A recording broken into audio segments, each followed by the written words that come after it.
তারা যখন গাড়ি চালিয়ে যাচ্ছিল ঠিক তখনই সামনে এসে পড়ে একটি মৌমাছি বোঝাই ট্রাক, যেটি হঠাৎই দুর্ঘটনার শিকার হয় এবং উল্টে পড়ে তাদের গাড়ির একেবারে সামনে। ট্রাকের ভেতরে থাকা মৌমাছির বাক্সগুলো রাস্তায় ছিটকে পড়ে আর সেখান থেকে ছড়িয়ে পড়ে লক্ষ লক্ষ ক্ষিপ্ত মৌমাছি। মুহূর্তেই সেই মৌমাছিগুলো ঝাঁপিয়ে পড়ে ট্রাকের ড্রাইভারের উপর। লোকটি প্রাণ ভিক্ষা করে সাহায্য চাইলেও তারা আতঙ্কে দরজা খুলে সাহস দেখাতে পারেনি। ফলে মৌমাছিগুলো ভয়ানক আক্রমণে ড্রাইভারটি মারা যায়। এদিকে মৌমাছিরা ঘিরে ফেলে পুরো গাড়িটাকে, এমনভাবে যেন মনে হচ্ছিল এই বুঝি কাঁচ ভেঙে তারা ভিতরে ঢুকে পড়বে। তখনই তারা তাড়াতাড়ি ফোন করে পুলিশের সাহায্য চায়। কিছুক্ষণ পর সাহায্যের জন্য লোক এসে পৌঁছায় এবং তারা দেখতে পায় ড্রাইভার আর বেঁচে নেই। তখন গাড়িটির চারদিক থেকে গ্যাস ছেড়ে মৌমাছিগুলোর উপর নিয়ন্ত্রণ আনার চেষ্টা শুরু হয়, কিন্তু কিছুক্ষণ পর গ্যাস শেষ হয়ে যায় আর তাতে ব্যাপারটা আরো ভয়ঙ্কর মোড় নেয়। সত্যি বলতে এই মৌমাছিরা ছিল ভীষণ আতঙ্কজনক। তাদের এক ল্যাব থেকে আরেক ল্যাবে নিয়ে যাওয়া হচ্ছিল পরীক্ষার জন্য, কিন্তু তার মাঝেই ঘটে গেল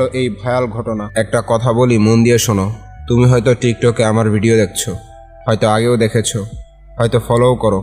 সত্যি বলি, তোমাদের জন্য আজও কন্টেন্ট বানাচ্ছি, কিন্তু জানো টিকটক থেকে এক টাকাও আসে না। আমি রাত জেগে ভিডিও বানাই, গল্প বলি, এডিট করি, আর সেগুলোর আসল কষ্ট, আসল রেজাল্ট ইউটিউবে আমি লং ভিডিও দেই। সেখান থেকে আমার ইনকাম হয়, সেখান থেকে স্বপ্নটা একটু একটু করে গড়ে উঠছে। তোমার একটা সাবস্ক্রিপশন মানে শুধু একটা সংখ্যা না, ওটা আমার জন্য সাপোর্ট, সাহস আর একটা চুপচাপ বলা আমি পাশে আছি। টিকটকের তুলনায় ইউটিউবে খুব কম সাবস্ক্রাইবার, তাই এই ফারাকটা তুমি চাইলে কমিয়ে দিতে পারো। ইউটিউবে গিয়ে সার্চ করো মুভিভার্স বাই সিদ্দিক এবং সেখানে গিয়ে সাবস্ক্রাইব করো। তোমার জন্য আমি এখানে, তুমি কি একটু আমার জন্য আসবে ওখানে?